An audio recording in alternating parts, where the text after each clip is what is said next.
My name's Tatiana Dykes. I'm a registered dietitian. I'm the program coordinator for the Nutrition Education Obesity Prevention Program for Solano County. I've been passionate about physical activity for a really long time, and so I'm just really excited to help to present this to you today. And I'm Michael Streby. You heard earlier I'm a wellness coordinator for Sutter Health.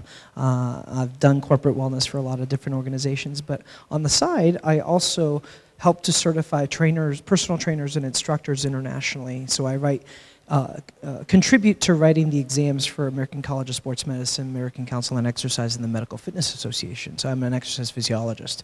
So if you have questions in relation to that side, I'm also the subject matter expert for physical activity for Sutter Health.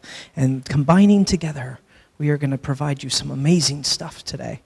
We wanted to start off with this really cute cartoon, and I'm going to have my friend read this to us. What does it say? What fits your busy schedule better, exercising 1 hour a day or being there 24 hours a day? Insert laughter. But it's so true. Later on, and throughout this whole talk, we're going to talk about SMART goals. If you've never heard of that, that's called Prochaska's trans-theoretical model.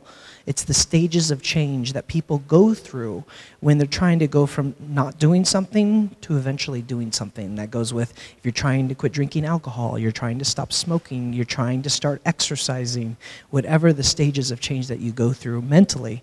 And so we're going to be talking about that in a little bit more. There was this awesome study that actually finished off in 2012, and this study looked at a large population of people and had them doing they were tracking four healthy core parts of a healthy lifestyle. Those 4 parts were to increase fruit and vegetable intake. The second one was physical activity, which we're going to focus on.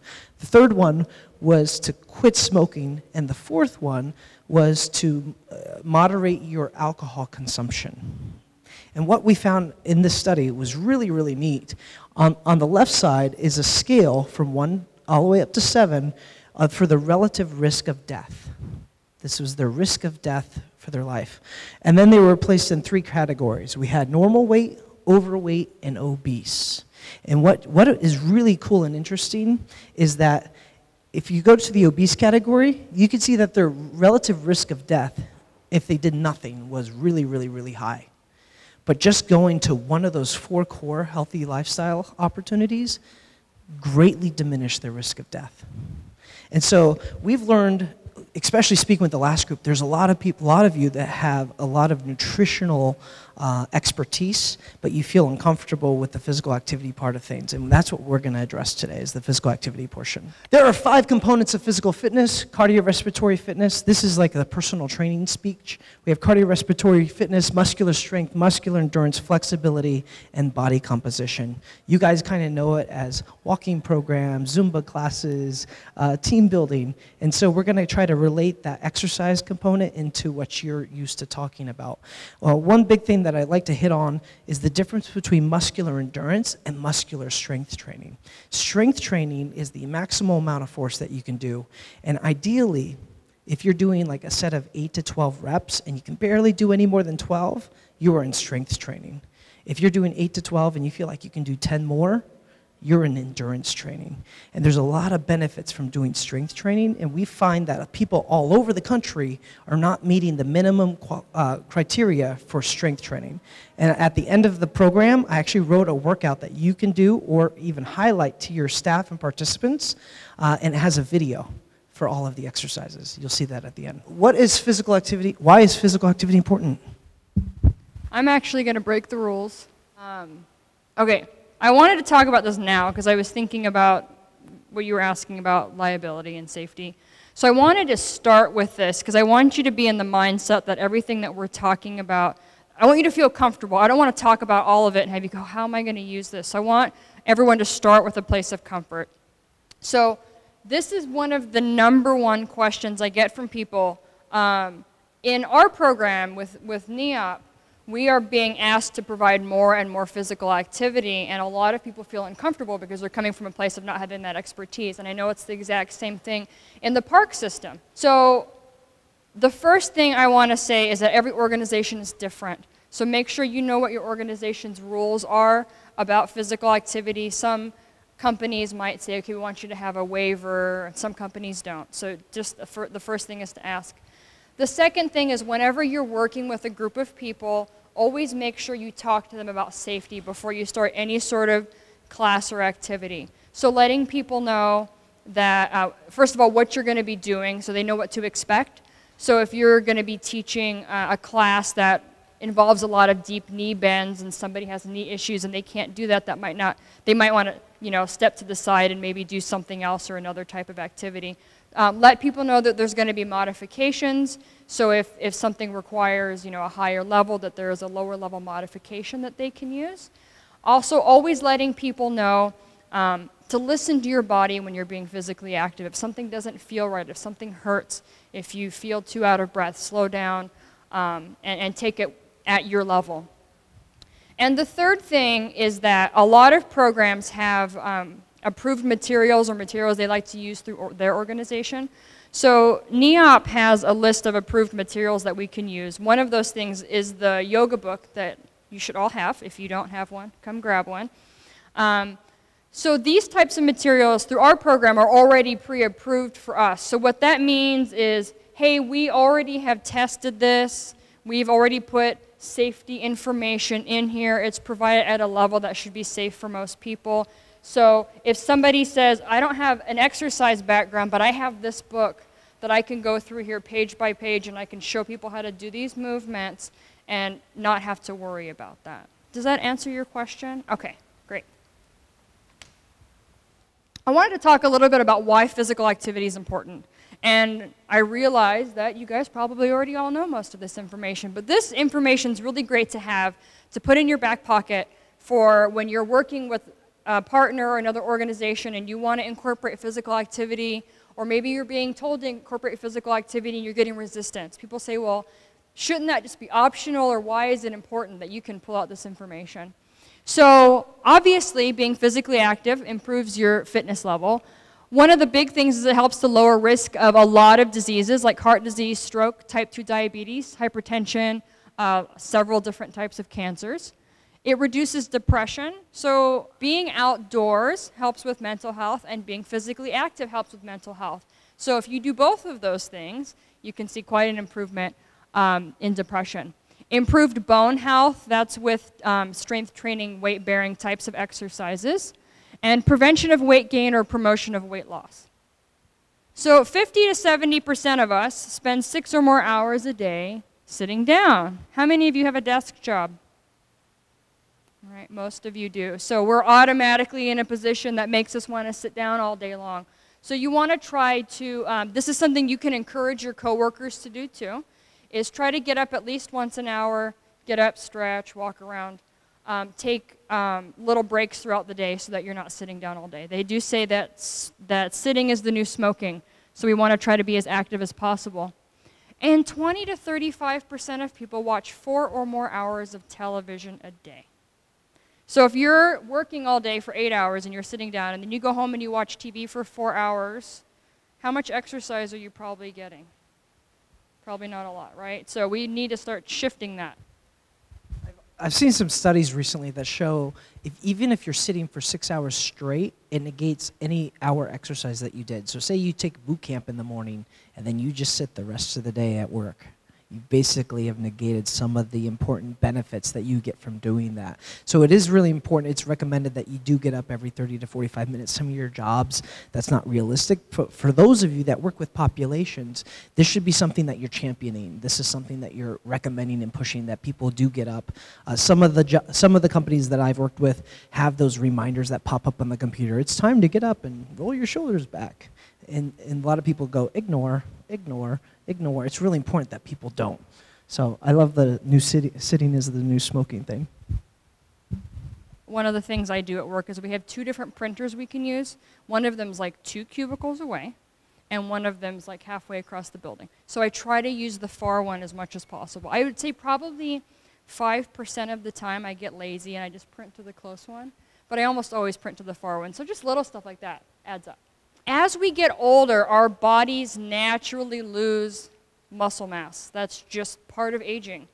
But you can make a huge impact on that by being regularly active and doing weight-bearing exercises. You can really help to negate a lot of that. So it's 5 pounds per decade.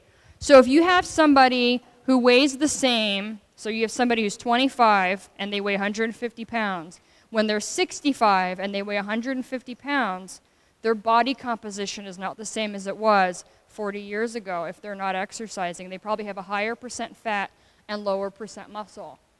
And this is a really nice image to show you what that difference looks like. So the yellow is muscle mass, and the red is fat mass. So, and then the white in the middle is the bone. So even if the two sections are the same size, as you get older, if you're not doing the exercise, you're going to get more fat.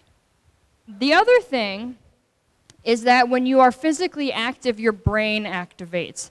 They also did some really good research showing with kids in school doing physical activity, and they did better learning in the classroom. Well, this is why. So the red and orange areas are more active parts of the brain. The blue and green are less active. So after getting up and doing a 20-minute walk, this person's brain is more active. So how many of you have heard of walking meetings?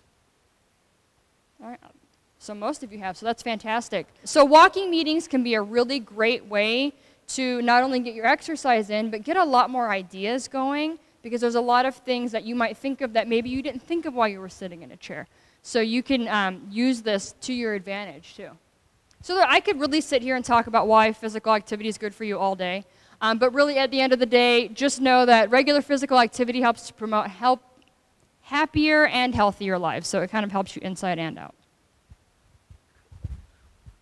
Always consult with your primary care or healthcare provider or your practitioner before starting a new exercise regimen. Can anybody tell me what the best exercise for weight management is? I'll give you a yoga book. What is it? Walking. That's a good answer. Anybody else? Yeah? Cardio plus weight training. Okay. Anybody else? Yoga books. Yes, yes. It's whatever you're gonna do. If you enjoy it, if you love it, if you feel it, then that is the best exercise for you for weight management. I can tell you, I can prescribe to you as an exercise physiologist, you need to be on a treadmill 4 days a week doing this intensity, and then you need to lift these weights. I can tell you all that. That might be very successful short term, but if you don't enjoy it, you don't look forward to it, then you will not be successful at it. And so the best exercise for weight management is what you love. So go back. When you're working with adults who are like, oh, I don't like activity, you need to tell them to go back to what they enjoyed as a youth. If you like playing volleyball, you like playing soccer, you like taking ballet, that's what you should probably try to looking into doing these days. And we're going to have a lot of great tips coming up on what you can recommend to your participants. In addition, I liked what I talked about earlier about how many of you drink coffee? Anybody drink coffee? Yes? How do you feel if you don't have your coffee in the morning? Headache, groggy, witchy with a W. So that's kind of the same concept that we want to go for with exercise. When you start out exercising, you don't like it. It's like, oh, this is awful, this is not fun.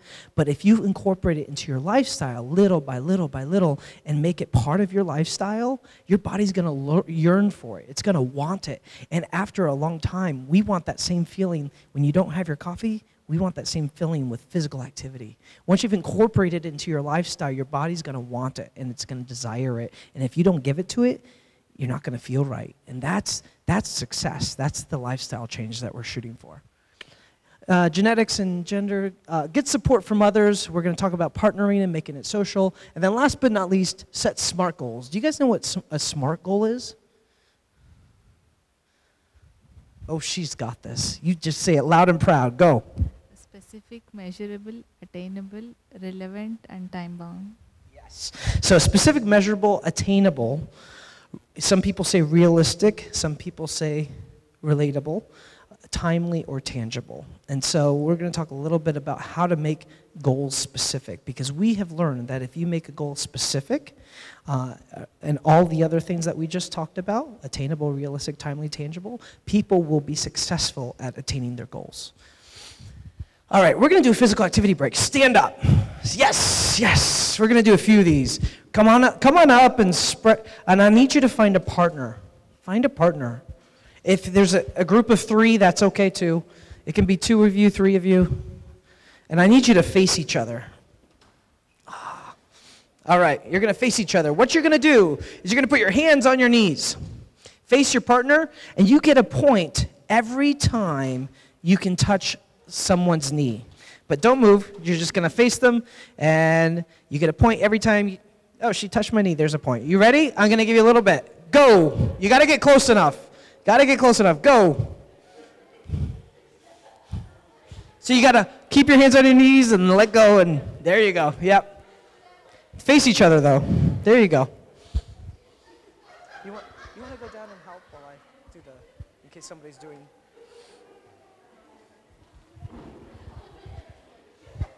All right, stop. All right, now we're gonna do it again, but this time you can move around. You can move around, okay? With your partners. You ready? Oh, she's taking off the jacket. She's getting serious now. Are you ready? You set. Go.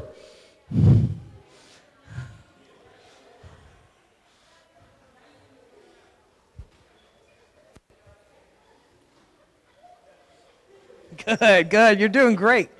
All right, stop. Okay, face me. We're adding an element. We're adding an element. Now it's everybody against everybody. Move around. Ready? Set. Go.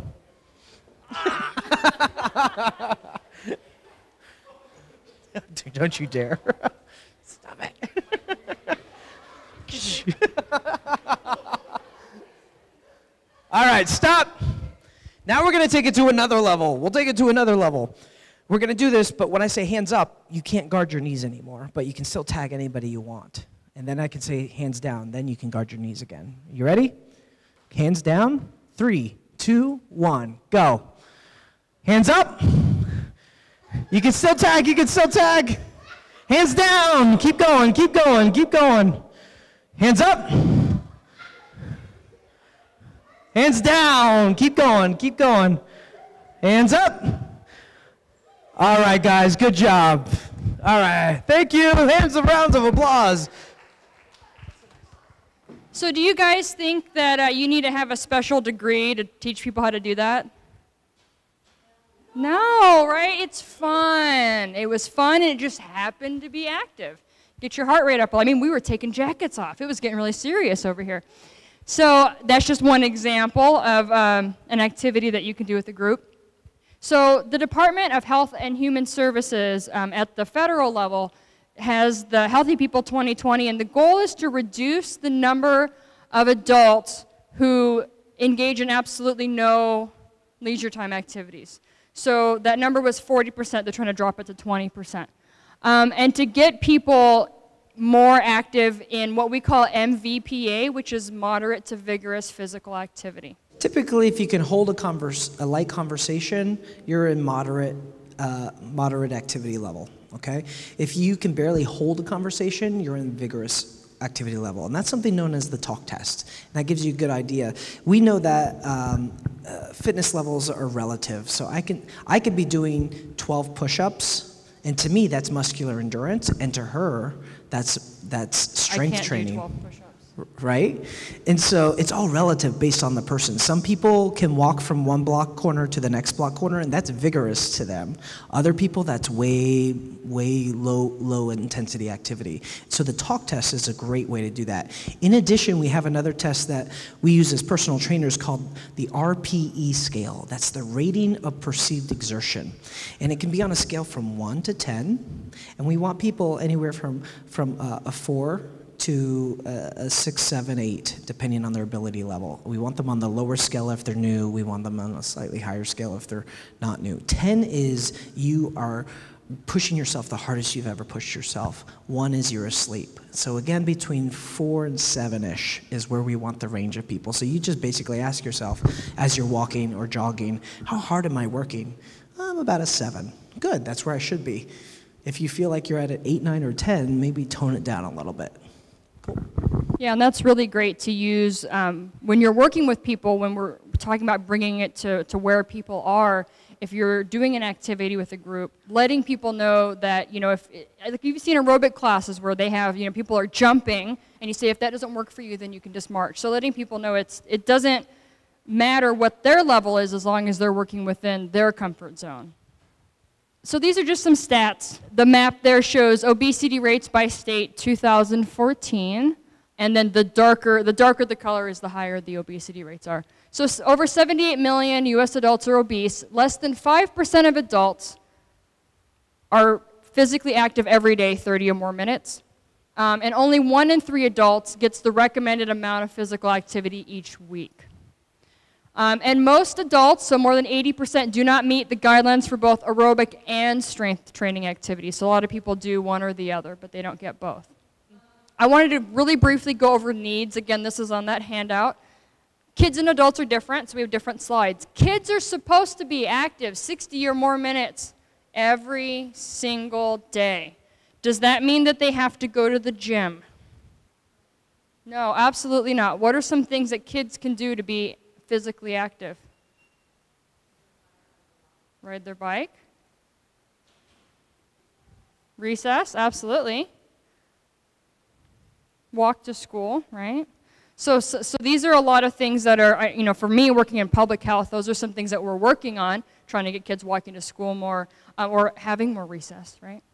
So there's a lot of ways that kids can be active that do not include going to the gym. Doesn't mean kids can't go to the gym. Most of that activity should be moderate to vigorous physical activity. So you want them to be at a higher intensity for most of that. And kids need vigorous activity at least 3 days a week and muscle and bone strengthening at least 3 days a week. So if I'm a kid and I'm going to get muscle or bone strengthening, any thoughts on what that activity might be? Monkey bars, perfect, absolutely. Okay, adults 18 to 64, 150 minutes of moderate or 75 minutes of vigorous every week in 10+ minute installments. So what that means is that as long as you're doing at least 10 minutes, you can count that activity towards your minutes per week. The reason that's important is a lot of people say, well, I don't have time. Well, everybody can find 10 minutes. So if you can squeeze in at least 10 minutes, those minutes count. And you want to do muscle strengthening, including all major muscle groups 2 or more days a week. For older adults and for adults with disabilities, the recommendations are the same as they are for other adults, but you want to make sure that they're taking into account limitations and doing what they can. So if somebody can't do that 10 minutes at a time, that's okay. What can they do? If they can do 5 minutes, that's certainly better than nothing.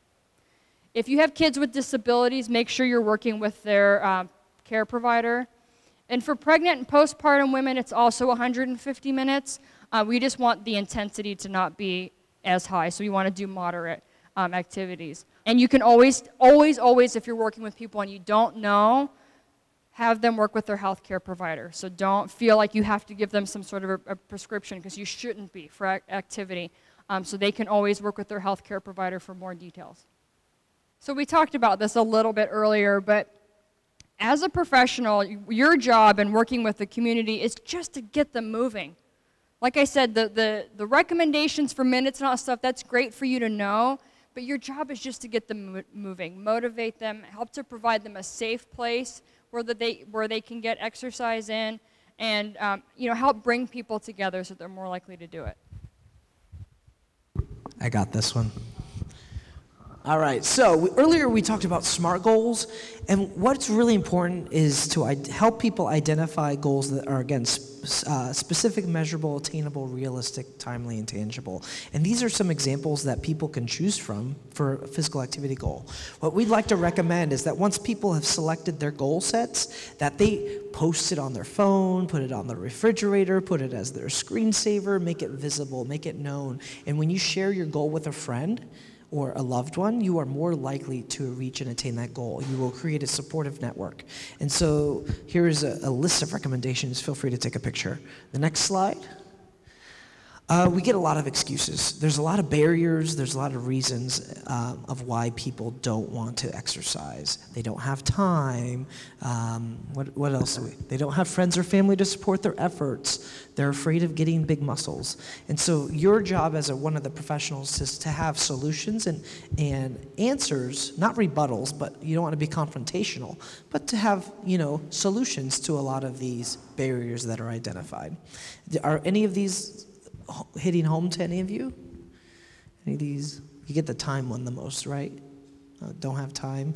Well, we'll talk about that in some of the tips we're about to go over. So, tip number 1, start walking. It is free exercise. A majority of us have the ability to go walking, whether it's inside the safety of your own home or out in public. You get extra credit if you walk out in the park, or if you're walking a pet or with a friend, you get extra credit.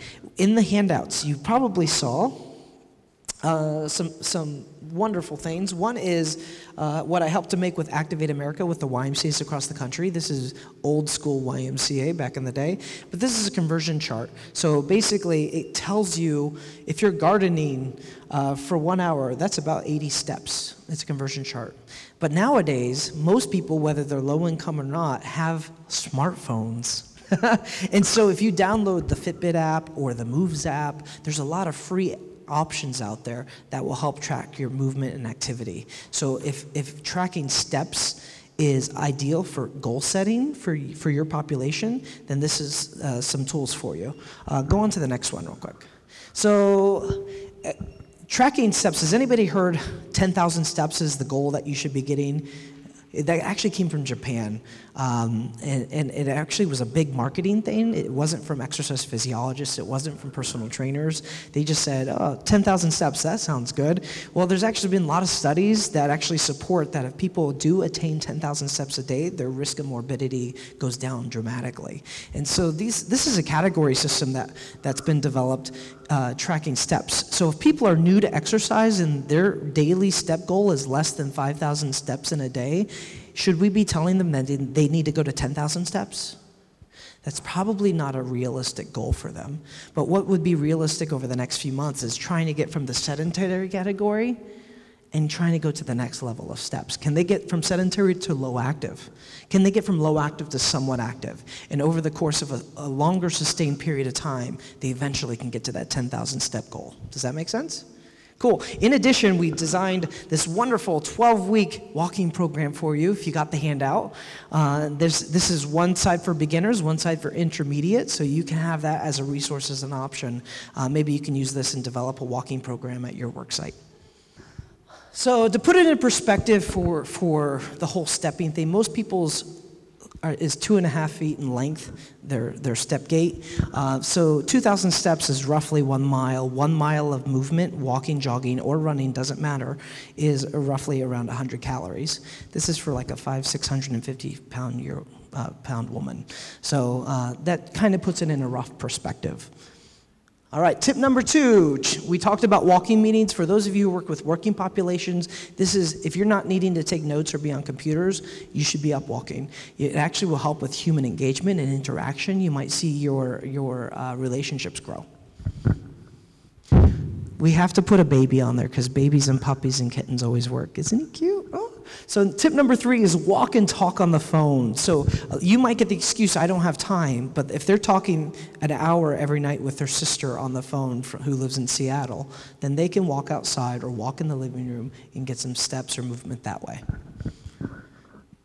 Number 4, I love the holidays. When you're seeing people shopping for holiday presents and they're trying to get into the mall and they're going up and down the aisles looking for the closest parking spot. We obviously don't get a lot of rain here.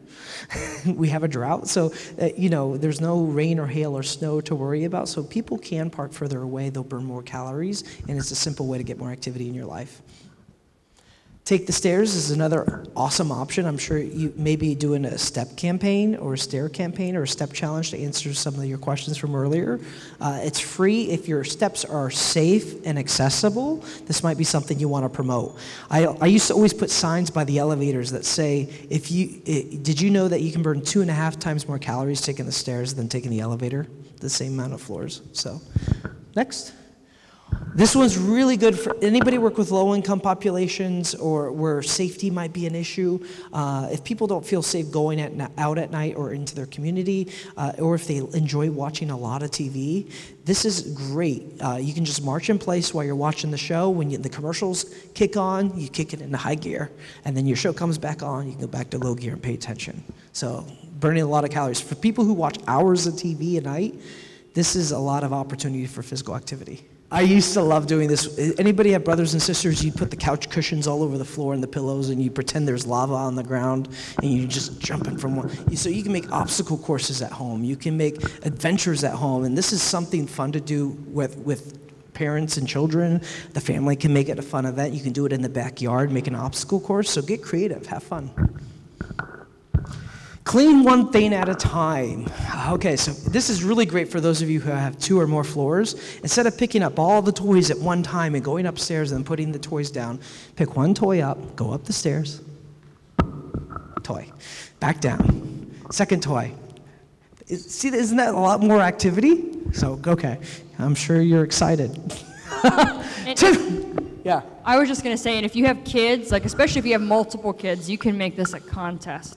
Running up and down the stairs, who can get the most toys, but the rule is they can only bring one at a time. They will clean that house so fast. Tip number 9, reward systems are really important. If you're like me, one of the reasons I do what I do is I've struggled with weight management personally my entire life. That's why I love what I do. I haven't always had the 6-pack Barbie doll look, you know. But one thing is when you reward yourself, how does it feel inside if you like, yes, I lost 20 pounds, I'm gonna buy some new jeans. And then 2 weeks later, those jeans don't fit. Start to spiral down, you get depressed. There's a professor, Dr. Kelly McGonigal at Stanford, and she has this effect called the what the hell effect. And oftentimes when you come into pitfalls and you're not successful, the what the hell effect kicks in and you're like, why should I even try anymore? I'm just gonna eat the donut. So make sure you are purchasing rewards that will support your decision. So instead of getting, new skinny jeans, maybe get new music. Because when you have that new music playlist going on, your workout's like, yeah, I got this, get a massage. But music is probably one of the best rewards and ways to keep your workouts and movement exciting and energetic. I've actually has anybody ever used Audible? So I've actually read 9 books in the past 2 months from just walking outside and listening to books. So I listened to one for pleasure and I listened to one for work, pleasure at work, and I've gotten through so many books, so something to think about. This one's one of my favorite, scavenger hunts. So for those of you who do parks, I would love to see a lot more of these. This is like community integration where you can partner with other organizations. I'm actually in Rotary Club. There's Rotary, Kiwanis, Interact, Lions Club. These are people who want volunteer opportunities to really make a difference within the community. And so wouldn't it be neat to have like a community-wide scavenger hunt? They go from the library, then they got to go to the courthouse, and then there's a Rotarian or a Lions member there saying, okay, well, we're glad that you did this, but to get your next map to your next location, you got to do 10 jumping jacks, and then they go to the next destination. You can be creative. You can have a lot of fun with this. Playing sports, again, if you enjoyed ballet and you liked football and you liked volleyball as a kid, go back to what you enjoyed as a kid. Take classes by making it social and making friends. Hey, are you coming to Barb's boot camp class later? Okay, I'll see you there. There's accountability there when you've built relationships, and classes help with that. Okay, you guys might think I'm a dork, but I play Pokemon Go, and I love, love, love it. Anybody play Pokemon Go? Thank you, thank you, thank you, thank you. Yes, join the craze. Don't run away from it or make fun of it. But this in 1 month I love Michelle Obama, but she spent 8 years promoting obesity prevention and getting people active. In 1 month, this got the country going in that 1 month that it launched. And it's huge. And so, you know, here's an example of a library that got people to go to catch them all, getting people moving throughout the thing. So, and the next slide we're going to go to.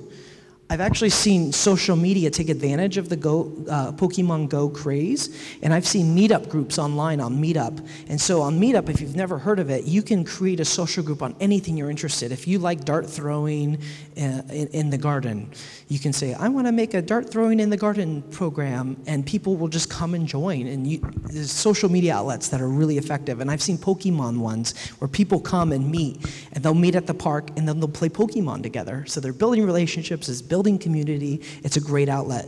Eventbrite is awesome. Facebook, Instagram for personal relationships that are already developed. But YouTube is another great resource. If you YouTube scavenger hunts, you YouTube Pokemon clubs, you YouTube anything, you're going to see examples of classes or activities that you can be doing. This hand thing, I got yesterday from YouTube. So put team building activities and you'll see a bunch of stuff pop up. Visit parks. We can't not say visit a park. Enough said. You got it? I was going to say, and you know, everything that we've talked about, all of these activities can all be done at the park. Teamwork activities. And so this is, I wanted to do 2 teamwork. I could have been up here and done kickboxing with you or some more dancing, but I wanted to try to show you something different. If you Google team building activities, you're going to have hyperlink, a lot of different options. This one I looked through and it seemed like it had some really good safe options. And if your resources are limited, you only have a hula hoop and a ball or a rock and a stick, you can make a game or a team activity out of almost anything. The dollar store is ideal if you're on a budget. You can get like little squishy balls or whatever. It makes it fun and easy. All right, tip number 16, we are going to partner up. I want you to get as many people at a table. You guys are going to combine, get a couple tables of people, and I want you to start sharing what you're doing at your work sites with physical activity programming. We're going to give you about 3 to 5 minutes to share, and then we're going to ask your table, hey, what was cool that you learned at your table? And you guys are going to share with the room. Cool? Get with the table. As many people, one here, as many people as you can. Go, 5 minutes. Our employee wellness department is trying to cube to 5K training start. I think you probably know about it too. But back before that, I was just wanting to start exercising. I just want to start running again. So me and my coworker just started we just took the app from a phone and said couch to 5K, and we started doing that. And then we also, so now there's about 4 of us that are ready to go do a 5K. We're ready to go. Totally do it tomorrow if we had to, which is cool. So that's one of them. Cool. What about you? Oh, well, at our park, we're trying to promote more healthy park, healthy people. So like I said before, it's a bunch of seniors, so I want to get the youth out. So we're doing team building day, and most of the time we just go like to historical places or lost jewels in San Francisco that a lot of people don't visit, and do historical tours there, but I'm trying to reach out to kids more, so I'm trying to figure out what to do with that aspect. At the YMCA Head Start in Berkeley, I just kind of get kids maybe out and more active, but we also do volunteering. So we had our coastal cleanup day, and I was thinking about that, and that's really physical, volunteering outside. You're crouching down, picking up trash, so maybe trying to get together, volunteering with physical activity with the environment would be something we can work through. And I'm from the San Francisco Department of Public Health. So currently we are actually planning a training that we will train all the providers that we have some stencil kits that's for little kids. So now we are planning to do a training for child care centers, so that way they can borrow the stencil kits, so the kids at the school, the teacher can use the stencil kit to draw on the ground. So that way the kids can use those to do some kind of exercise. Yeah, so that's what we're working on right now. Yeah. So let me finish off with a few things. If you want to become a fitness professional, say you just still don't feel super comfortable, you want to get more resources, more tools, more skills. These are nationally accredited, and what we recommend as opportunities. We're not promoting them to try to sell anything. We're saying if you want to become a group exercise instructor or a trainer, this is what we would recommend. There's a lot of places out there that offer similar opportunities that are not accredited or recognized, and so I don't want you to get scammed. So this is what I would recommend for you. Do you guys have any questions? Did we do so awesome? We answered all of your physical activity needs. You guys rock. All right. Well, thank you very much. Oh, yep. I'm going to see if they'll email out a copy of this presentation to everybody. So all these links will be available on there. Those are all linkable things. What was any feedback for us? Single ladies? There's not a video out there, but I've been thinking of putting one together, so I'd be happy to come out. I mean, I volunteer a lot. I've done things for the Four Cs of Alameda County, and I can come out if you guys need me, so just reach out to either one of us. Any final things you'd like to say, Ms. Thane? No, I think that's it. Thank you guys so much for coming. We really appreciate you guys. We're so excited to hear about all the work that you're doing. I want to hear more and more about what you take away from this. And if any of you didn't get any of the handouts, I put them all on the back resource table. I have tons of extras, so feel free to grab additional copies for partners or coworkers. Thanks so much for coming.